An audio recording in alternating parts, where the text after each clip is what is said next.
The year was 1898, and the streets of Kennington echoed with the sound of shattering glass. Night after night, the same pattern repeated itself at the Tankard Tavern, a respectable establishment that had become the target of an unlikely assailant. The proprietor, whose days were filled with the usual concerns of running a public house, now found himself dealing with a threat unlike any he had encountered before. His attacker stood barely 4 feet and 8 inches tall, yet her fury seemed boundless.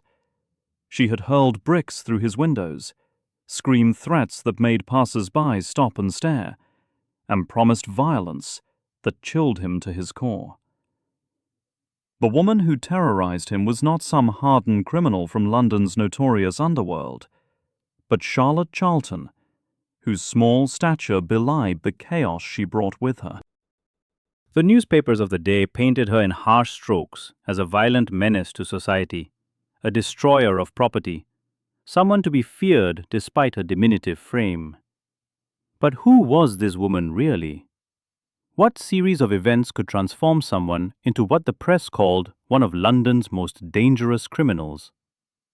Her story, buried in census records and court documents, revealed something far more complex than the sensational headlines suggested. This is not simply a tale of criminality, but rather a window into the devastating realities faced by countless working-class women in Victorian England. If you find yourself drawn to these forgotten stories from history's shadows, I would be grateful if you would consider subscribing to this channel and activating notifications. Your support enables us to continue excavating these buried narratives and bringing them into the light where they belong. Our journey into Charlotte's life begins in 1861, when the great census of England and Wales captured a snapshot of her existence. We find her not in the South London neighbourhoods that would later know her infamy, but miles away in South Hackney. She appears in the records as Charlotte Bancroftoft, a girl of merely 14 years who has already entered the workforce as a domestic servant. Unlike many servants who lived in their employers' households, young Charlotte still resided with her own family, suggesting perhaps a local arrangement or the early stages of her working life. The household she shared was modest, even by the standards of working-class London. Her father, William Bancroftoft, had reached the age of 43 and practiced the trade of bootmaking, a skilled craft that required years of apprenticeship and steady hands. Her mother, who shared the Christian name Charlotte, was 39 years old and worked as a bootbinder, completing the finishing work on the footwear her husband crafted. This arrangement speaks to a common pattern among artisan families of the era, where the home doubled as a workshop and family members contributed specialized labor to a collective enterprise. The smell of leather and the sound of awls punching through hide would have been the constant backdrop to young Charlotte's childhood. The family's geography tells its own story of movement and aspiration. William had been born far from London in the spa city of Bath, known for its Georgian architecture and fashionable society, though his circumstances there were surely far removed from such elegance. Charlotte's mother had first drawn breath in Bermondsey, that densely packed district on the southern bank of the Thames, famous for its tanneries and leatherworks. Young Charlotte herself was also born in Bermondsey, marking her as a true child of South London's industrial riverside. Yet, by 1861, the family had crossed the Thames entirely, relocating to Hackney in the north. What drove this move across the great river? Perhaps William sought better opportunities in a different parish, or maybe the family hoped to escape debts or difficult memories. The census offers only facts, not motivations, leaving us to wonder at the circumstances that prompted such a significant relocation. For a working-class girl like Charlotte, the paths available in life were narrow and well-defined. Service in another household, factory work, or marriage, these were essentially the only options that society presented. Marriage typically arrived early, often before a young woman reached her 20th year. Charlotte followed this expected trajectory with little deviation. On the 11th day of June in 1865, we discover a marriage record preserved in the registers of St. Jude's Church in Southwark. Charlotte Bancroft, now 18 years old, was joined in matrimony to John Charlton, a man of 23 years. The choice of Southwark for the ceremony is revealing, demonstrating that Charlotte had returned to the southern bank of the Thames, back to the territory of her birth. Had her family moved back south? Or had Charlotte struck out independently, leaving her parents behind in Hackney? The records do not say, but a girl of 18 living and marrying south of the river while her family remained in the north suggests either family reconciliation with their roots or Charlotte's own decision to make her way in the world she knew best. John Charlton worked as a house painter and decorator, a trade that was better than unskilled labor but still firmly working class. In a city that was constantly building, expanding, and renovating, his skills would have been in steady demand, though the work was irregular and dependent on weather and economic conditions. Together, Charlotte and John began building their family with the same steady regularity that characterized most Victorian households. Their first child arrived and was named John Charlton Jr., carrying forward his father's name in the traditional manner. Then came Alfred Charlton, followed by Charles Charlton, and finally Albert Charlton. 4 sons in rapid succession, each another mouth to feed, each requiring space in whatever cramped lodgings the family could afford on a painter's irregular wages. The pressure on Charlotte must have been immense, especially given the infant mortality rates of the time. Every childhood illness, every bout of fever, carried with it the very real possibility of death. But the optimistic picture of a growing family was about to be shattered in the most devastating way imaginable. Only 3 years after her wedding day, in the summer of 1868, Charlotte's life took a turn so dark that it would echo through all her remaining years. 2 newspaper reports from July of that year survive, and reading them even across the gulf of more than a century and a half, they retain their power to disturb. The first appeared in the Daily Telegraph on the 18th of July, a small notice tucked away under the heading Benevolence, which was typically reserved for acts of charity and human kindness. It reported that a gentleman named Mr. Bircham had received a sovereign, a gold coin worth 20 shillings and representing a substantial sum to a working man, from Sir Charles Decimus Crosley. This sovereign was to be presented to Thomas Banfield, described as a sailor who had risked his own life to rescue Charlotte Charlton from drowning near London Bridge on Sunday last. The report was brief, almost perfunctory, but it confirmed that something terrible had occurred on the Thames. The second newspaper account, published in the Weekly Dispatch just 1 day later on the 19th of July, provided the complete and harrowing narrative that the Telegraph's brief notice had omitted. This fuller report originated from the Suffolk Police Court, where Charlotte had been brought to face the magistrate. The paper described her as a respectable-looking young woman who stood in the dock with an infant cradled in her arms, charged with the crime of attempting to destroy herself by drowning. The testimony presented that day painted a picture of desperation and despair that must have moved even the hardened court observers. A police constable gave evidence that the incident had occurred between 7 and 8 o'clock in the evening on a Tuesday. This timing contradicts the Sunday mentioned in the Telegraph's earlier notice, but court proceedings, being taken down in formal testimony, are generally more reliable than brief newspaper summaries compiled after the fact. The constable's words, preserved in the legal record, carry the weight of sworn evidence. The true hero of the evening was Thomas Banfield, the sailor whose quick action had prevented a tragedy. He testified that he had been aboard his vessel, a brig named the Maria, which was moored at Fenning's Wharf along the Thames. The summer evening would have been growing dim, and Banfield was likely preparing for sleep or finishing his day's duties when he heard the commotion. Shouts of "Woman overboard" pierced the air. cries that would make any sailor's blood run cold. Without hesitation, he rushed up onto the deck of his ship and saw Charlotte struggling in the dark water below.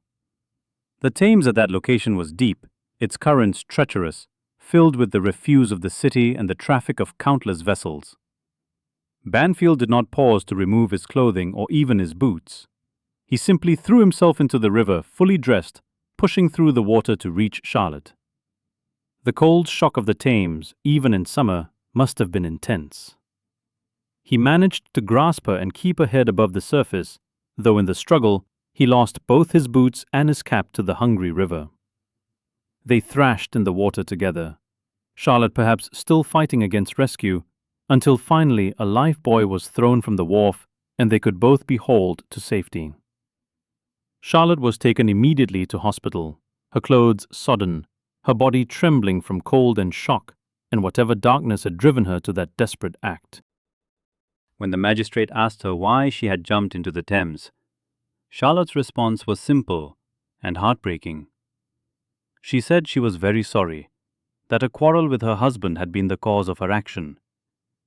Here we glimpse the private hell of domestic conflict, the kind of argument that in another household might have led to a slammed door or harsh words, but which in Charlotte's already strained life had pushed her beyond the edge of reason. What had they fought about? Money, perhaps, or John's drinking, or the constant worry of feeding their children. The records tell us nothing more. The magistrate, following the customs of the court, remanded her and ordered that 15 shillings be paid to Banfield to compensate him for the boots and cap he had lost in saving her life. The newspaper makes specific note of a detail that seems almost unbearably poignant. Throughout the entire court proceeding, Charlotte held an infant in her arms. She stood there, accused of trying to end her own life, while literally holding new life against her breast. Examining Charlotte's family tree, we can identify which child this must have been. The baby born in 1868 was Alfred, the second son. The timeline fits perfectly and terribly. This was almost certainly the infant she clutched as she stood before the magistrate, perhaps nursing him even as she faced judgment for her desperate act. What became of this family after such a public crisis? The next census, taken in 1871, provides some answers while raising troubling new questions. John and Charlotte are recorded as living at Oxbridge Place in the district of Newington South, still in that dense maze of South London streets. With them are two sons, John, now aged 5 years old, and Charles, who has reached his first year. The census enumerator made a note beside young John's name, using terminology that shocks modern sensibilities, but was commonplace in Victorian record-keeping. The boy was described with a term indicating some form of physical or mental impairment, a label that would have followed him throughout his life and limited his opportunities even more severely than poverty alone. But this 1871 census contains a glaring absence that becomes more significant the longer we examine it. Remember that court report from 1868? The one that described Charlotte standing in the dock with an infant in her arms? That child, born around 1868, is nowhere to be found in this family group 3 years later. Where is Alfred? The answer lies in a death certificate, a small official document that records the end of a brief life. The certificate is for Alfred William James Charlton, and it tells us that he died on the 22nd day of July in 1868. He was only 3 months old. The occupation of the father is listed as a painter, which matches perfectly with John Charlton, the house decorator we see in the 1871 census. There can be no doubt this is Charlotte's child. The cause of death is recorded using the Latin term tabes, a deliberately vague word that Victorian doctors employed when they were uncertain or wished to avoid specifics. Generally, tabes referred to a wasting disease, a gradual decline and weakening that affected infants with horrible frequency. Sometimes it meant a form of tuberculosis, sometimes simple malnutrition, sometimes an infection that modern medicine could easily cure, but which was then a death sentence. Yet the most devastating information appears in the final columns of that death certificate.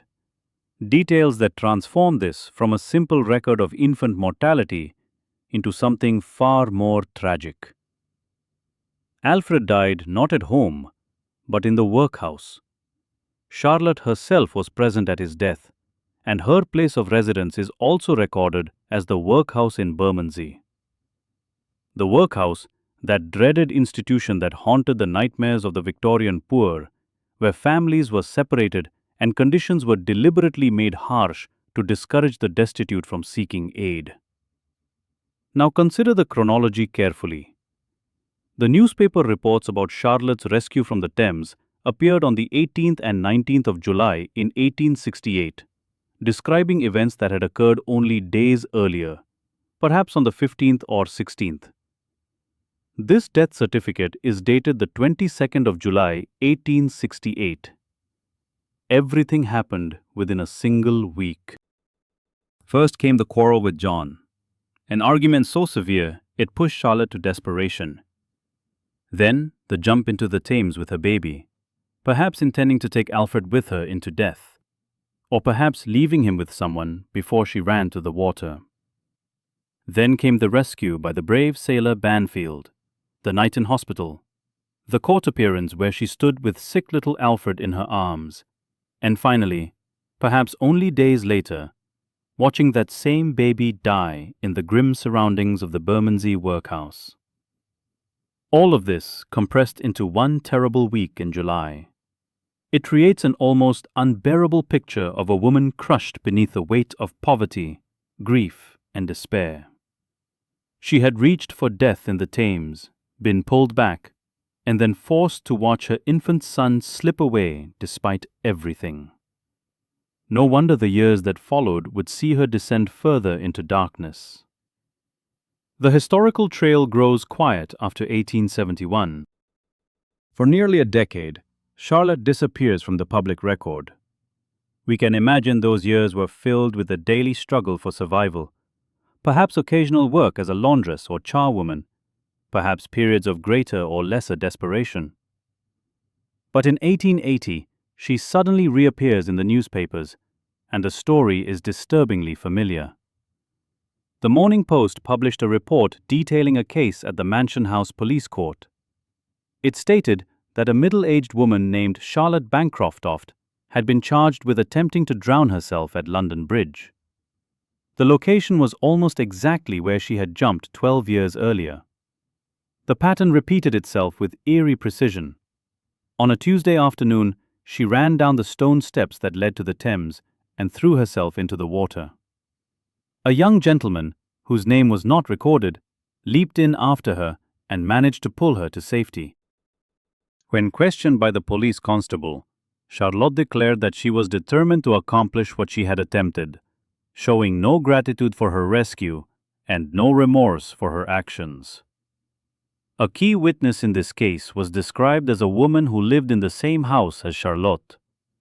This witness had been walking with her when Charlotte suddenly became agitated, exclaimed, "Now I am going to do my business," and then ran toward the water before anyone could stop her. This detail is enormously significant when we consider Charlotte's living situation.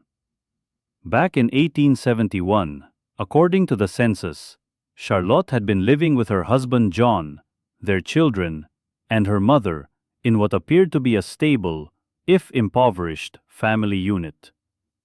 Now, 9 years later, in 1880, her companion is merely described as a housemate, a lodger in the same dwelling. This strongly suggests that Charlotte's marriage had fractured, that she was no longer sharing a home with John Charlton, and that she had been reduced to living in cheap lodging houses alongside other struggling women. The bonds of family that might have anchored her through difficult times had apparently been severed. But there is another puzzle embedded in this 1880 newspaper report that demands our attention. The woman is identified not as Charlotte Charlton, but as Charlotte Bancroft, her maiden name from before her marriage. Why would she be using that name 15 years after becoming Mrs. Charlton? And why does the newspaper describe her as middle-aged, when Charlotte would have been only 33 years old, hardly middle-aged by any standard? Victorian journalists were not always precise with ages, and the hard life Charlotte had lived may well have aged her beyond her years, giving her the appearance of someone much older. It is possible, of course, that this represents a different woman entirely, perhaps even Charlotte's own mother, who by 1880 would have been approximately 60 years old. But the location of the incident, the method chosen, and the desperate determination displayed are all chillingly similar to Charlotte's earlier attempt in 1868. The Thames at London Bridge seems to have held a terrible magnetic pull for her, drawing her back to its dark waters whenever life became unbearable. The most logical explanation is that this was indeed Charlotte Charlton, now separated from her husband and family, using her maiden name as a form of alias, perhaps hoping to escape the shadow of previous convictions, or simply rejecting the married identity that had brought her so much pain. In Victorian London, where women had few legal rights within marriage and could not easily escape abusive or failed unions, reverting to one's maiden name was sometimes a form of declaration, a way of reclaiming an identity that predated disappointment and disaster. 4 years after this mysterious incident, in 1884, we received definitive confirmation that solves the puzzle of identities. A calendar of prisoners from the Middlesex sessions provides us with a detailed entry that leaves no doubt. The prisoner is listed as Charlotte Charlton, and her age is given as 33 years old, which aligns perfectly with what we know. Her crime is recorded as maliciously and willfully committing damage to a pane of glass to the value of £8, a substantial sum representing a large window or shop front. She entered a plea of guilty and received a sentence of 6 months' imprisonment at Millbank Prison, that forbidding structure on the Thames that housed both men and women convicted of crimes. But the most revealing information appears in a column dedicated to listing previous convictions. In 1882 and again in 1883, Charlotte had been convicted of property damage under the assumed name of Emily Williams. Then, on the 17th of August in 1883, she was convicted of similar damage at Southwark Police Court, this time using the name Emily Bancroft, combining a false first name with her true maiden surname. She was clearly adopting aliases systematically, perhaps attempting to avoid the harsher sentences that came with being identified as a repeat offender, though the strategy ultimately failed as the authorities connected these various identities. This prison record confirms beyond doubt that the 1880 suicide attempt recorded under the name Charlotte Bancroft was indeed our Charlotte. It also establishes a pattern of behavior that would come to define the remainder of her life. Deliberate property damage, usually involving smashed windows, carried out repeatedly despite the certain knowledge that imprisonment would follow. What drives a person to such seemingly pointless destruction? The answer, as we shall see, lies in a complex mixture of alcoholism, homelessness, mental anguish, and a desire for the only form of shelter and regular meals available to her, the prison itself. Just 2 years later, in December of 1886, the South London press carried yet another report of Charlotte in crisis. Charlotte Charlton, now aged 34 years old and still technically a married woman, was brought before the magistrate, charged with attempting self-destruction by throwing herself once again into the Thames, this time from the steps near Suffolk Bridge. The repetition is striking, the location almost identical to her previous attempts, as though that particular stretch of the river held some special significance for her. A police constable had witnessed the jump and, displaying the kind of courage that seemed common among Victorian policemen who patrolled the riverside, followed her into the filthy water and dragged her back to shore. The magistrate, consulting records, reminded Charlotte that this was the second time, or possibly even the third time, that she had been pulled from the river by rescuers. The casual uncertainty about whether it was the second or third attempt speaks to how common such desperate acts were in Victorian London, and how poorly the authorities tracked individual cases. Charlotte was becoming a known quantity to the courts, a familiar face representing a social problem they had no idea how to solve. By the year 1890, Charlotte's life had undergone yet another dramatic transformation. A report from Westminster Police Court details an incident so bizarre that it provides a darkly comic contrast to the tragedy of her earlier years. The newspaper stated that an ironer named Charlotte Charlton was brought before Mr. Shiel, the magistrate, for ringing the bell at Millbank Penitentiary without lawful excuse on a Saturday afternoon. This was no gentle ringing, no polite request for attention. A police constable testified that she had been pulling violently on the bell and screaming at the top of her voice, creating such a disturbance that people gathered to watch the spectacle. When questioned about her actions, Charlotte provided an excuse that was either tragic or defiant, depending on one's perspective, and which caused laughter to ripple through the courtroom. She stated simply, "Yes, this time I wanted to see the matron to inquire about a friend." The phrase, "this time," suggests she had done this before, that ringing the prison bell and demanding entry had become one of her strategies, perhaps for gaining admission to an institution where she would at least have food and shelter.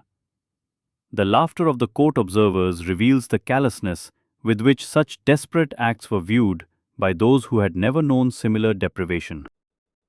She was committed for 14 days to Holloway Prison, that massive institution in North London designed specifically for female offenders.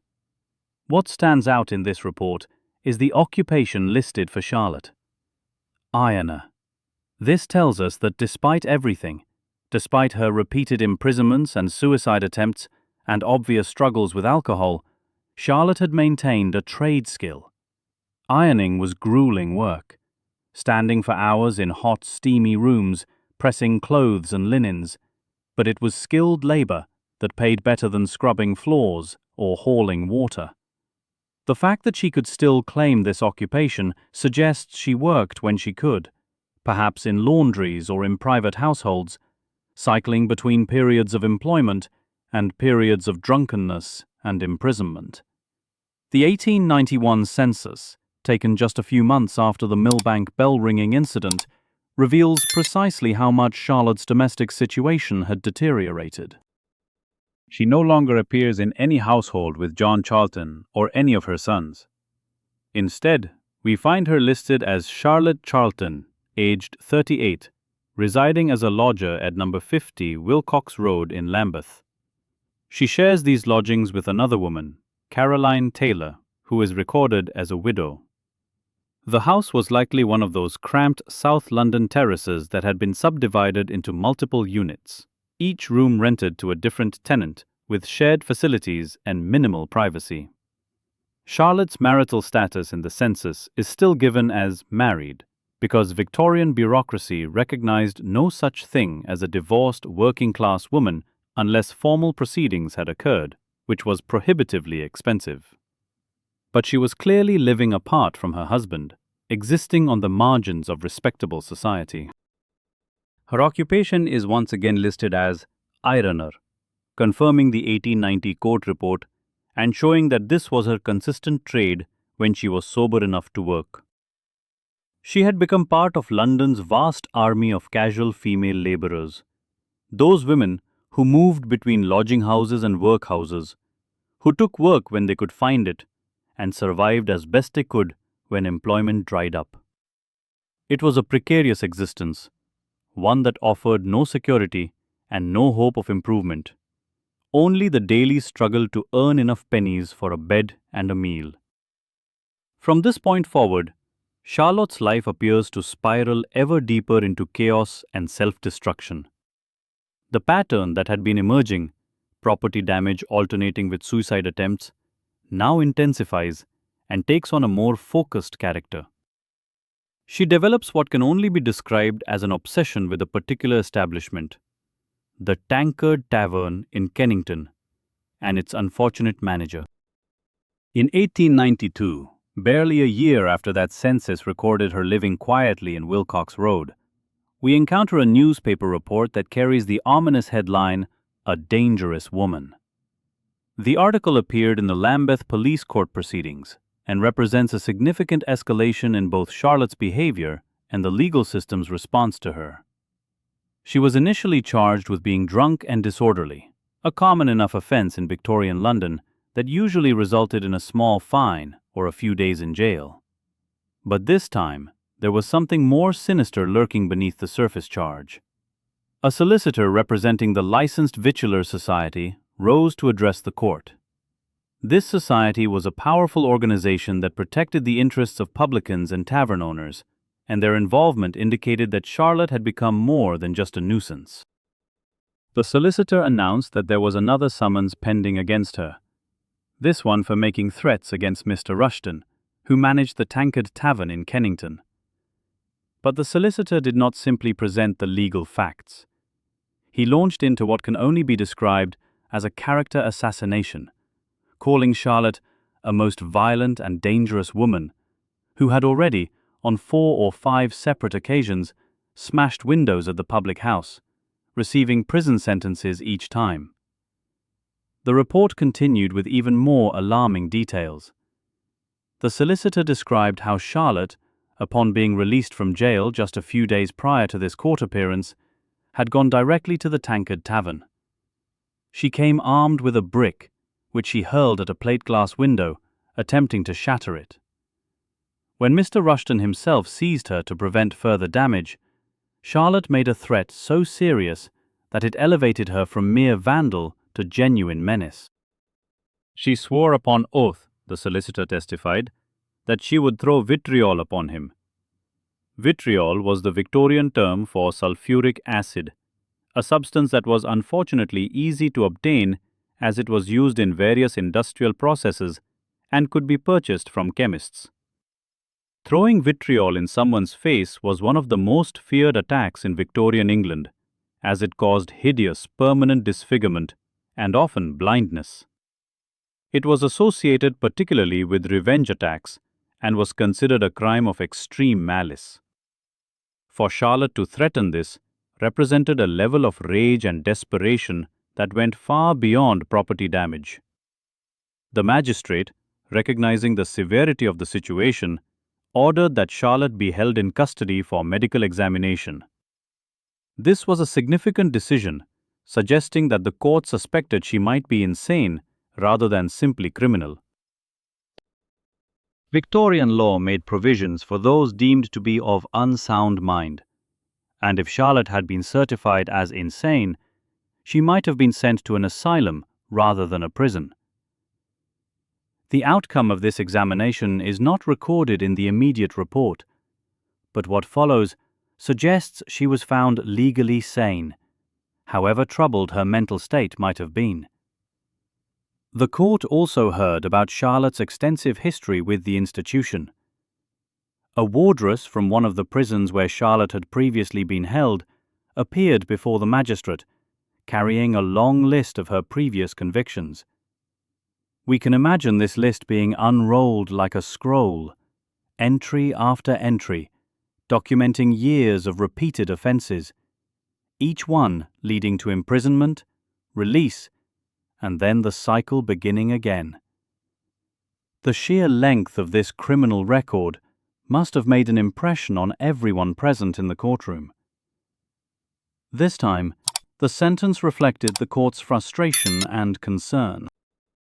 Charlotte was given 12 months of hard labor, a significant penalty that would have meant exhausting physical work in addition to confinement. Hard labor for women typically involved picking apart old rope into its component fibers, a process called oakum picking that left hands raw and bleeding. all working in the prison laundry, standing for hours in steam and heat.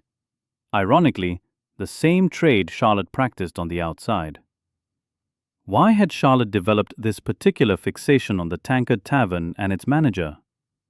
The newspapers do not tell us, but we can speculate based on what we know of her circumstances. Perhaps Mr. Rushton had refused to serve her or had ejected her from the premises when she was drunk. Perhaps he had spoken to her disrespectfully or made some comment that, in her fragile and alcohol-soaked state, she found unforgivable. Or perhaps the tavern simply represented something larger to her, a symbol of the society that had failed her, a place where others found warmth and companionship, while she remained forever excluded. Whatever the reason, this was no longer random vandalism, but a sustained campaign of harassment against a specific target.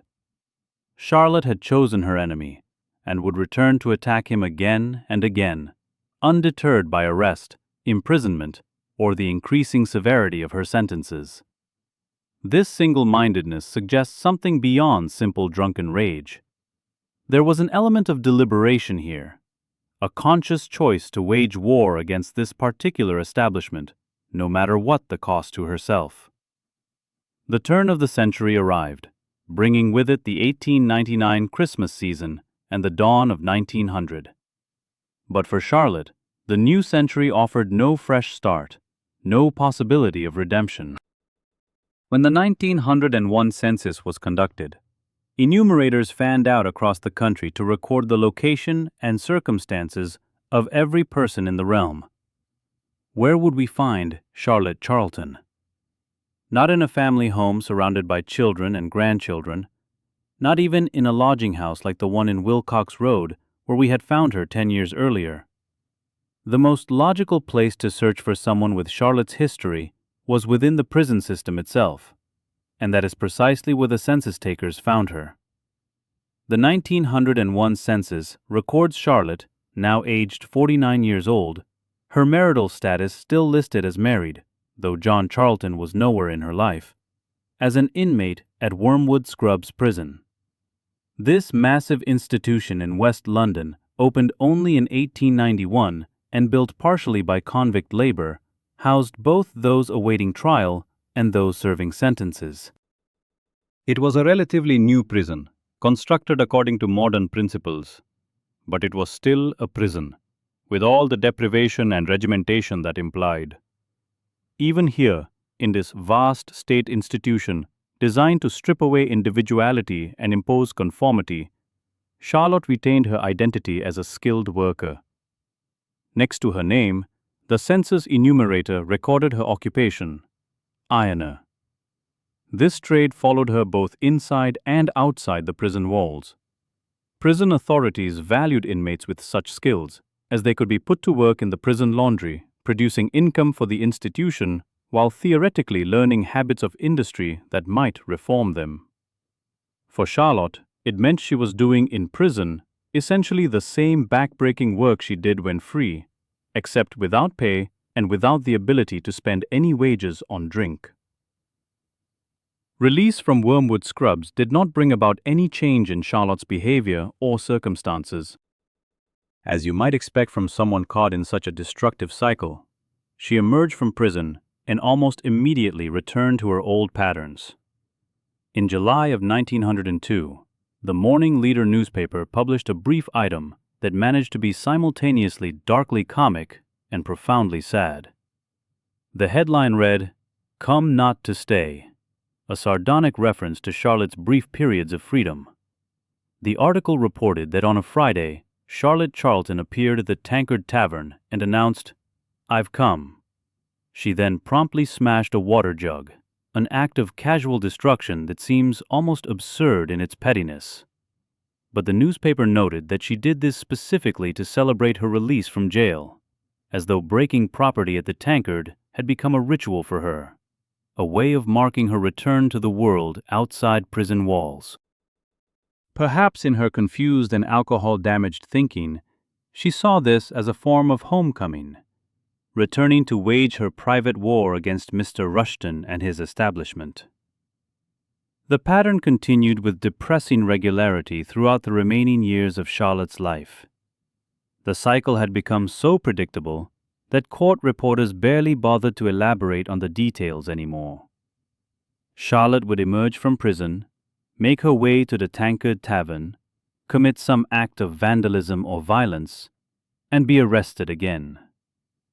The magistrates who saw her case file grew weary of the repetition, yet the law demanded they process each offense, impose each sentence, maintain the machinery of justice even when it seemed to accomplish nothing whatsoever. By 1903, Charlotte had become something of a grim fixture in the South London courts. Her name appeared so frequently in the police reports that she achieved a kind of infamous celebrity among those who followed such matters. Yet beneath the headlines and the brief court summaries lay a human being whose suffering had never been adequately addressed. The Victorian justice system, for all its elaborate procedures and moral certainty, had no real answer for someone like Charlotte. It could punish but not heal, confine but not cure, document but not understand. What of her children during these lost decades? The census records and fragmentary evidence we possess suggest that Charlotte's 4 sons were scattered like seeds on harsh ground. Some may have been taken in by relatives or sent to workhouses. Others might have found positions as apprentices or servants, starting their own difficult journeys through working-class life. None of them, it seems, maintained any relationship with their mother. Whether this represented their choice or hers, whether anger or shame or simple practical impossibility kept them apart, we cannot know. But the silence in the records speaks volumes about the completeness of her isolation.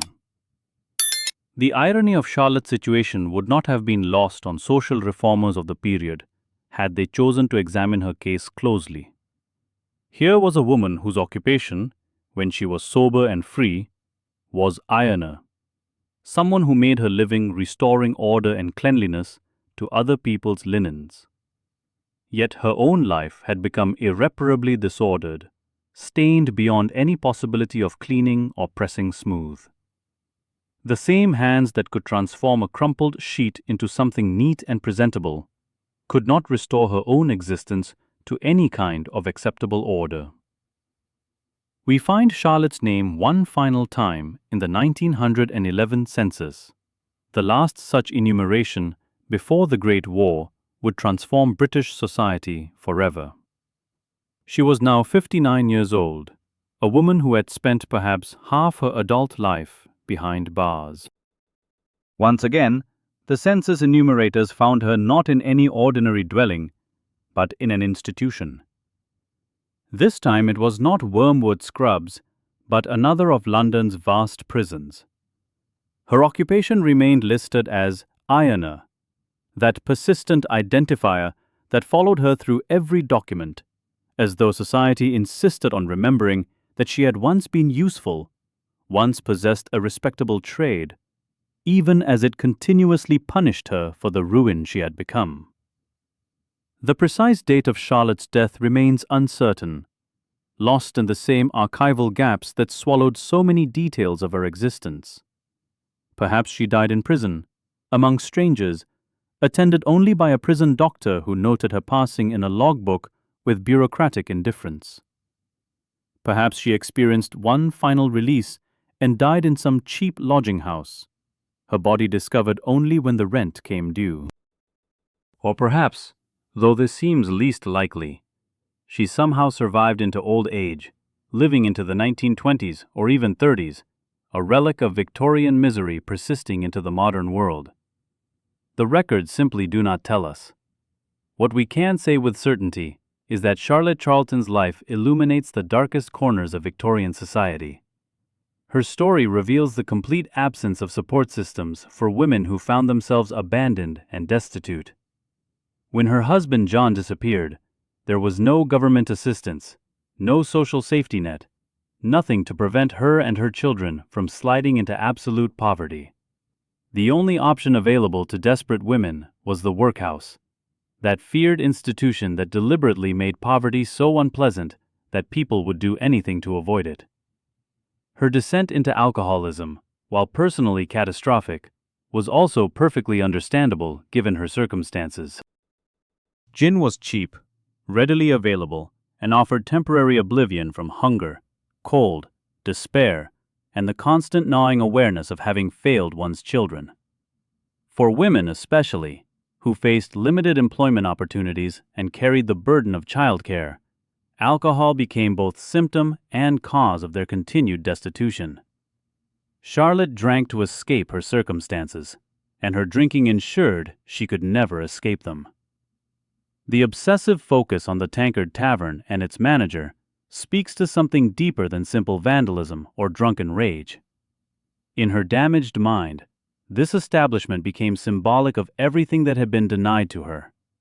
It represented warmth, company, respectability, the ordinary pleasures of working-class life that she had been locked out from. By attacking it repeatedly, perhaps she was trying to force the world to acknowledge her existence, to prove that she could still have an impact, even if that impact was purely destructive. She could not be helped, could not be saved, could not be welcomed back into society, but by God, she could make herself felt. The Victorian era that Charlotte lived through is often remembered for its industrial progress, its vast empire, its scientific advances and moral certainties. But walking alongside all that progress were millions of people like Charlotte, casualties of an economic system that generated immense wealth, while offering no protection to those who fell through its cracks. The same society that built magnificent museums and railways and concert halls also created the conditions that transformed a respectable young mother into a woman feared and reviled across South London. If we look at Charlotte's story with clear eyes, what we see is not simply a criminal or a madwoman, but a victim of circumstances that would have destroyed most people. She began life with nothing, but managed to learn a skilled trade and marry a working man, achieving a modest but respectable position. Then her husband's abandonment, that single act of cruelty or cowardice, set in motion a chain of consequences from which she never recovered. Everything that followed, the alcoholism, the violence, the endless cycle of crime and imprisonment, grew from that original wound. Her story matters not because it is unique, but precisely because it was common. For every Charlotte Charlton whose name appeared in the newspapers and court records, there were hundreds more whose suffering left no documentary trace. They died in workhouses, disappeared into asylums, were buried in paupers' graves with only a number to mark their passing. Charlotte's 4-foot 8-inch frame made her physically memorable, and her relentless campaign against the Tankard Tavern made her newsworthy. But in every other respect, she was representative of a vast class of Victorian women whom society had failed. As we look back across more than a century, we might ask ourselves what Charlotte Charlton's life demands of us. Perhaps it requires that we remember her not as a curiosity or a cautionary tale, but as a human being whose suffering should have been prevented. Her story reminds us that systems of support for the vulnerable are not luxuries, but necessities, that poverty combined with mental anguish can destroy any life, and that judgment without understanding serves no useful purpose. Charlotte deserved better than she received. That she never got it remains a stain on the society that condemned her while doing nothing to address the conditions that created her desperation. The streets of Kennington are quiet now where Charlotte once hurled her bricks. The Tankard Tavern, if it still exists at all, has long forgotten the small woman who made it the target of her rage. But her story persists in the census records and court documents, in the yellowed newspaper clippings that captured fragments of her misery. And in that persistence there is perhaps a kind of justice. Not the justice she received from Victorian magistrates, but a different kind. The justice of being remembered, of having her story told, of being acknowledged as a person whose life mattered even though she was powerless and poor and broken. Charlotte Charlton was feared, yes, but she should also be mourned, for she was one of the countless victims of an age that valued progress more than people.